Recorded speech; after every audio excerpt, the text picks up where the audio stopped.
Hello साथियों, एक और नए वीडियो में आप सभी का स्वागत है। आज बात करेंगे अपन पटवारी के बारे में। जो पटवारी का सिलेबस है उसके बारे में अपन डिस्कस करने वाले हैं। पटवारी का नोटिफिकेशन आ गया है। लगभग बात करें तो आपके पास में 2 महीने का ही समय है। ठीक है, तो इन 2 महीने के अंदर आपको हार्ड वर्क नहीं करना पड़ेगा, स्मार्ट वर्क करना पड़ेगा। स्मार्ट वर्क करोगे तो सक्सेस 100% मिलेगी गाइज। तो चर्चा करते हैं आज अपन परीक्षा स्कीम के बारे में, फिर पाठ्यक्रम के बारे में अपन चर्चा करने वाले हैं। वैसे देखा जाए तो पीछे वाले सिलेबस में और अब वाले सिलेबस में कोई भी चेंज नहीं किया गया है। सेम टू सेम वही सिलेबस आपको दे दिया गया है। जो पहले से तैयारी कर रहे हैं उनके लिए बहुत ज़्यादा बेनिफिट है। जिन्होंने RAS प्री की बढ़िया तरीके से तैयारी की है उनके लिए भी बहुत ज़्यादा बेनिफिट है गाइज। तो स्टार्ट करते हैं। देखो क्या क्या किस प्रकार में क्या क्या दे रखा है उनके बारे में। सबसे पहला जो पोर्शन आ जाता है उसमें से जनरल साइंस दे रखी है, हिस्ट्री दे रखी है, पॉलिटी, ज्योग्राफी और जनरल नॉलेज, और साथ में करंट अफेयर दे रखा है। ये सारा का सारा जो है वो इंडिया से संबंधित आपको दे रखा है। ठीक है, तो इनसे संबंधित आपके 38 क्वेश्चन आएंगे, लगभग 76 नंबर के। ठीक है, आगे बात करते हैं जिनकी राजस्थान जीके स्ट्रॉन्ग हैं उनके बारे में। ये सेकंड पोर्शन आ जाता है। इसका 20% वेटेज दे रखा है गाइस। इसमें से 30 क्वेश्चन आएंगे राजस्थान जीके के। तो राजस्थान जीके आपको बढ़िया तरीके से तैयार करनी है। तो इसका जो वेटेज रहेगा टोटल नंबर 60 का रहेगा। ठीक है, राजस्थान जीके की क्लास अपन चला रखी है पटवारी की, जिसके अंदर से अपन ज्योग्राफी देख रहे हैं और साथ में ही हिस्ट्री देख रहे हैं, मध्यकालीन हिस्ट्री देख रहे हैं। तो उनके बारे में आप देख सकते हो किस प्रकार से अपना कंटेंट रहने वाला है। आगे बात करें, तीसरा जो पोर्शन आ जाता है हिंदी इंग्लिश का आ जाता है। इसके अंदर से आपका 15% वेटेज दे रखा है। 22 क्वेश्चन आएंगे, लगभग 44 नंबर के। ठीक है, 11 क्वेश्चन उसमें हिंदी के आएंगे, 11 क्वेश्चन आपके इंग्लिश के आएंगे। नेक्स्ट बात करते हैं। नेक्स्ट दे रखा है सबसे ज़्यादा पोर्शन है इसका, याद रखना, पटवारी के अंदर से मैथ और रीजनिंग का है। चौथा पोर्शन आ जाता है गाइज, लगभग 30% इसका वेटेज आ जाता है। इंडिया जीके का है, ये दूसरे नंबर पर आता है, जबकि मैथ और रीजनिंग का जो वेटेज है वो 30% आ जाता है। और इंडिया जीके वाला जो पोर्शन है जिसमें साइंस दे रखी है वो 25% का वेटेज रखता है। ठीक है, तो पहले नंबर पर मैथ रीजनिंग का वेटेज है। तो मैथ और रीजनिंग के आएंगे 45 क्वेश्चन आएंगे, लगभग 90 नंबर का रहेगा। सबसे ज़्यादा इसका वेटेज है। जिनको पटवारी में सक्सेस हासिल करनी है तो मैथ और रीजनिंग को घोल के पी लेना। सीधी सी बात आ जाती है कि दिन के 3 घंटे आपको मैथ रीजनिंग को देने पड़ेंगे। जितनी आप प्रैक्टिस करोगे उतना आपको ज़्यादा आती रहेगी मैथ रीजनिंग। जितनी कम प्रैक्टिस करोगे आपसे कम समझ में आएगी। तो सीधी सी बात आ जाती है, मैथ और रीजनिंग है वो प्रैक्टिस मांगती है। और नेक्स्ट और पांचवा जो पोर्शन आ जाता है वो आ जाता है बेसिक कंप्यूटर का, जिसमें से 10% वेटेज रखा गया है। 15 क्वेश्चन आएंगे और 30 नंबर के आएंगे। इस प्रकार से 300 नंबर का आपका टोटल यहाँ पर हो जाता है। तो ये तो आपको शॉर्ट रूप में बताया गया है कि सिलेबस में ये चीज़ें हैं। अब बात करते हैं कि आपके सिलेबस में कौन कौन से टॉपिक दे रखे हैं जिनको आपको पढ़ना है। तो ये रहा आपका सिलेबस। सिलेबस में पहले वाले पोर्शन में बात करें अपन तो यहाँ पर दे रखा है विज्ञान से सामान्य आधारभूत तत्व, दैनिक विज्ञान, मानव शरीर, आहार और पोषण, स्वास्थ्य देखभाल के बारे में दे रखा है।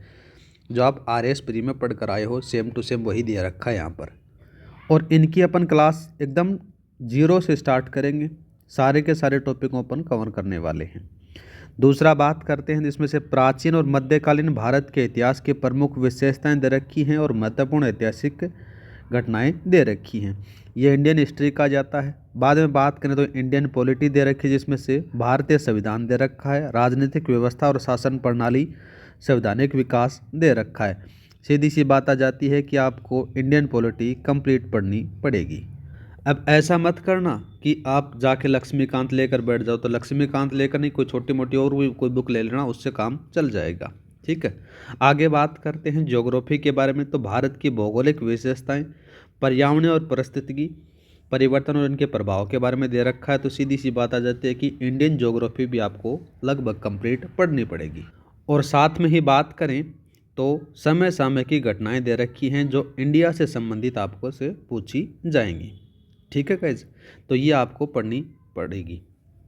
तो करंट अफेयर आपको राजस्थान का भी पढ़ना पड़ेगा और इंडिया का भी पढ़ना पड़ेगा। जनवरी से ही आप मुम्मन लेकर आ जाओ और उनको रटना स्टार्ट कर दो। ठीक है, अब चलते हैं सेकंड भाग की तरफ, जिसमें से राजस्थान के बारे में बात की गई है। ये रहा सेकंड भाग, जिसमें से राजस्थान की हिस्ट्री दे रखी है, आपको पूरी पढ़नी पड़ेगी, जिसमें से यहाँ पर लिखा गया है कि राजस्थान के इतिहास की महत्वपूर्ण ऐतिहासिक घटनाएं। आगे बात करें तो राजस्थान की पॉलिटी दे रखी है, जिसमें से राजस्थान की प्रशासनिक व्यवस्था, राज्यपाल, राज्य विधानसभा, उच्च न्यायालय, राजस्थान लोक सेवा आयोग, जिला प्रशासन, राज्य मानवाधिकार आयोग, राज्य निर्वाचन आयोग, लोकायुक्त, राज्य सूचना आयोग और लोक नीति के बारे में बात की गई है। तो ये ईओआरओ में जो सिलेबस दे रखा है ना राजस्थान का, राजस्थान पॉलिटी का सेम टू सेम यहाँ पर टेक दिया गया है। ठीक है, तो इसको आपको पढ़ना पड़ेगा। और जो इन ईओआरओ के लिए अपनी क्लास चल रही है राजस्थान पॉलिटी की, उससे आप आराम से काम कर सकते हो। इसका आगे दे रखा है कि सामाजिक और सांस्कृतिक मुद्दे दे रखे हैं, साथ ही स्वतंत्रता आंदोलन, जन जागरण और राजनीतिक एकीकरण दे रखा है। ये मॉडर्न हिस्ट्री का पार्ट आ जाता है।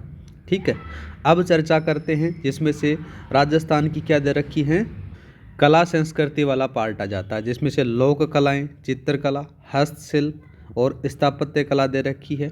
दूसरा बात करें तो मेले, त्यौहार, लोक संगीत और लोक नृत्य दे रखा है। राजस्थानी संगीत और विरासत साहित्य दे रखा है। राजस्थान के धार्मिक आंदोलन, संत और लोक देवता दे रखे हैं, लोक देवियाँ नहीं हैं। ठीक है, आगे दे रखा है कि महत्वपूर्ण पर्यटन स्थल दे रखे हैं और राजस्थान के प्रमुख व्यक्तित्व दे रखे हैं। तो ये पार्ट है, ये इसमें आ जाता है।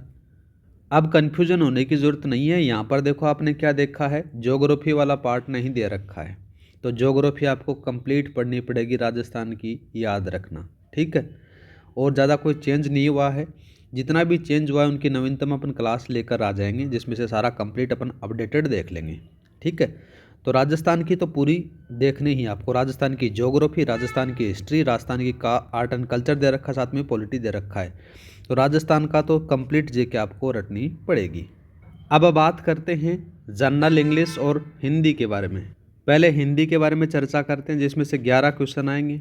इसमें से क्या दे रखा है, संधि और संधि विच्छेद दे रखा है, साथ में ही उपसर्ग प्रत्यय दे रखे हैं। और बाद में बात करें तो आ जाता है समास आ जाता है। समास के बाद में शब्द युगम दे रखा है, पर्यायवाची दे रखी है और विलोम शब्द दे रखा है। शब्द शुद्धि दे रखी है, वाक्य शुद्धि दे रखी है, वाक्यांश के लिए उपयुक्त एक शब्द दे रखा है, परिभाषिक शब्दावली दे रखी है और मुहावरे और लोकोक्तियाँ दे रखी हैं। कंप्लीट ये चीज़ें यहाँ पर आपको दी गई हैं। ठीक है, आगे बात करें जनरल इंग्लिश के अंदर से आपको क्या क्या दे रखा है, एक पैसेज दे रखा है। पैसेज के साथ में बात करें तो आपको जो कॉमन एरर वाला है वो दे रखी है। साथ ही बात करें तो सिनोनिम एंटोनिम दे रखे हैं और फ्रेजल और एडियम्स दे रखे हैं। ठीक है, ज़्यादा इंग्लिश का ज़्यादा पोर्शन नहीं है, फिर भी इसके अंदर से 11 सवाल आएंगे, तो इनको आपको बढ़िया तरीके से तैयार करना है। अब चर्चा करते हैं मेंटल एबिलिटी एंड रीजनिंग के बारे में। ठीक है, जिसके अंदर से सबसे ज़्यादा वेटेज है लगभग 30% का। ठीक है, तो ये 90 नंबर का क्वेश्चन पोर्शन होने वाला है, सबसे ज़्यादा इम्पोर्टेंट है, इसको आपको बहुत ज़्यादा पढ़ना पड़ेगा। मैंने रूप से बात करें तो आपको क्या क्या पढ़ना है रीजनिंग और मैथ के अंदर से, उसके बारे में बात करते हैं। तो यहाँ तक जो है आपका रीजनिंग का पोर्शन रहने वाला है। ठीक है, नीचे चलते हैं तो अपने पास में से मैथमेटिकल ऑपरेशन आ जाते हैं, एवरेज आता है, रेशियो आ जाता है, एरिया वॉल्यूम आ जाता है, परसेंटेज आता है, SI CI आ जाता है, यूनरी मेथड आ जाते हैं और प्रॉफिट लॉस आ जाते हैं। कि मैथ का पोर्शन ज़्यादा नहीं दे रखा है, लेकिन रीजनिंग को आपको बढ़िया तरीके से तैयार करना ही पड़ेगा। ठीक है, आगे चर्चा करते हैं। 5वां जिसमें से दे रखा है बेसिक कंप्यूटर आपको पढ़ना है। नाम से ही पता चल रहा है बेसिक कंप्यूटर, पर क्वेश्चन आएंगे आपके पास में किस किस के, ऑपरेटिंग सिस्टम के आ जाएंगे। ठीक है, DBMS के सवाल पूछ लेगा, बहुत ज़्यादा हार्ड सवाल पूछता है। ये याद रखना कि जैसे इनपुट आउटपुट है वो चीज़ें नहीं पूछता आपके आज के टाइम के अंदर से एग्जामिनर। तो कंप्यूटर के बारे में अपन बेसिक टू एडवांस तक देखने वाले हैं, कहीं भी दिक्कत नहीं आएगी, कोई भी एग्जाम में अपन सारा कंप्लीट देखेंगे। आपके सिलेबस में क्या क्या दे रखा है उनके बारे में बात करें तो करेक्टरिस्टिक्स ऑफ कंप्यूटर दे रखा है। साथ ही बात करें तो computer organization including RAM ROM दे रखा है, फाइल सिस्टम, ये DBMS का पार्ट आ जाता है। ठीक है, DBMS के साथ में इनपुट आउटपुट डिवाइस हो जाते हैं, इनसे सवाल बहुत कम पूछे जाते हैं। कंप्यूटर सॉफ्टवेयर हो जाता है, relationship between hardware and software के बारे में पूछा जाएगा, एक ही आ जाता है, ऑपरेटिंग सिस्टम आ जाता है। और साथ ही बात करें तो MS ऑफिस पूरा का पूरा आपको पढ़ना पड़ेगा, जिसमें से MS वर्ड के साथ में स्प्रेडशीट हो गया, एक्सेल वाला, और बाद में साथ में बात करें तो पावर पॉइंट आ गया। तीनों चीज़ें आपको पढ़नी पड़ेंगी। तो ये आपका सिलेबस है, इसको बढ़िया तरीके से तैयार करना है गाइस। अपन जल्दी एक टारगेट लेकर आएंगे, उस टारगेट को फॉलो करेंगे। उस टारगेट के अंदर से आपको रोजाना टास्क दिया जाएगा, उस टास्क के अकॉर्डिंग आपको काम करना पड़ेगा और आपका बढ़िया तरीके से 2 महीने के अंदर से जो सिलेबस है बढ़िया तरीके से तैयार हो जाएगा। इतना मेरे पर विश्वास रखना गाइज।